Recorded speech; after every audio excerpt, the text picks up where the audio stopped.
Millions of women work overseas each year, almost 500,000 from Nepal alone.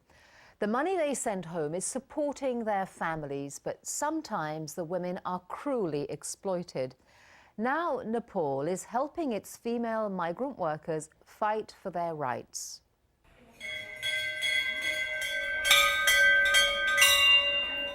Vindhyaswar Temple in southeastern Nepal.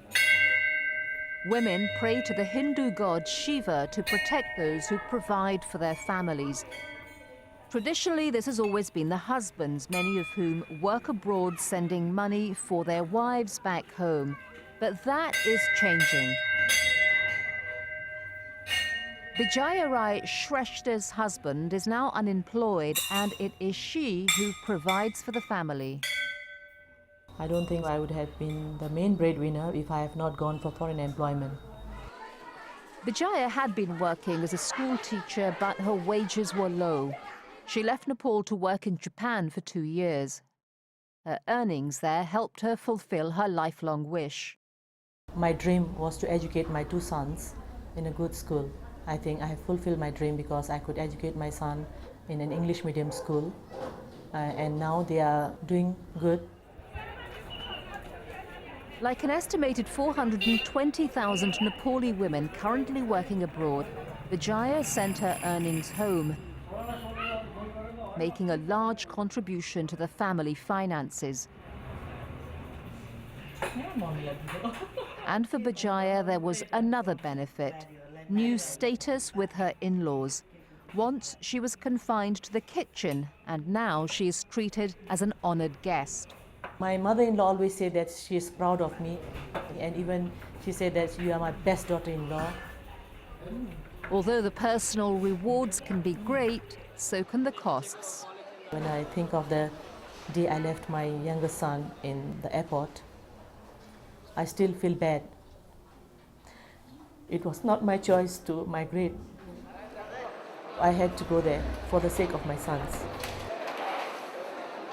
It was particularly hard on her 6-year-old. My younger son did not want to speak to us in the phone because he was angry. Despite the huge personal sacrifices, Vijaya was one of the lucky ones. Her education helped her avoid the exploitation that too many Nepali women migrant workers fall prey to. Most of our women workers are illiterate, so they have no choices. And so Vijaya decided to do something about it. With other returned migrants, she co-founded Puraki, an organization promoting safe and fair migration for all women. And in rural Nepal, the scarcity of jobs locally forces many women to seek work abroad. Women like Usha Rai, a poor, illiterate woman from a village, 42-year-old Usha lived in one room with her 2 teenage children, waiting for money to arrive from her husband abroad in Kuwait. He has never sent a cent. Desperate and lured by promises of financial rewards, she sought work abroad in the Gulf. With a booming economy, the region is a magnet for migrants from all over the world. But to finance her travel, Usha had to borrow the colossal sum of almost $1,000, more than 3 times the average annual income. She had to put up her only possession, her land, as collateral. Then, once in the Gulf, the promised wages as a cleaner were barely enough to live on.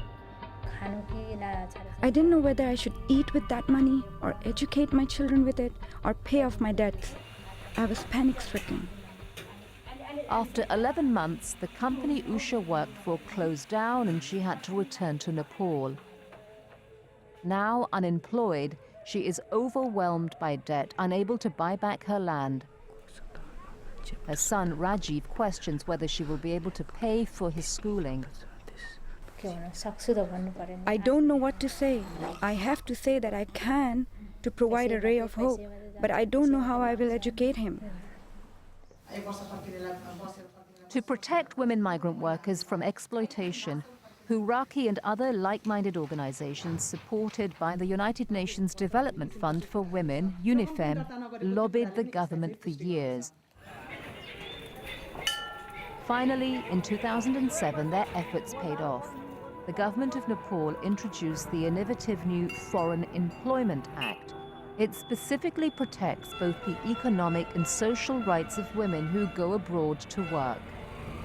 But these women prove themselves. They are contributors. They are economic actors. They have strengthened household economy as well as the national economy.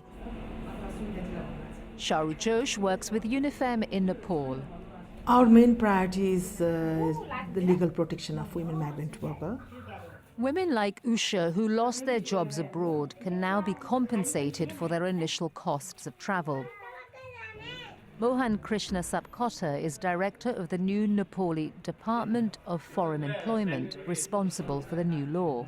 The government provides them with a compensation and recovery package of 25 to 40% of their investment. Usha, with Puraki's help, is now trying to claim compensation. And Bijaya, although optimistic about the future, believes this is just the beginning.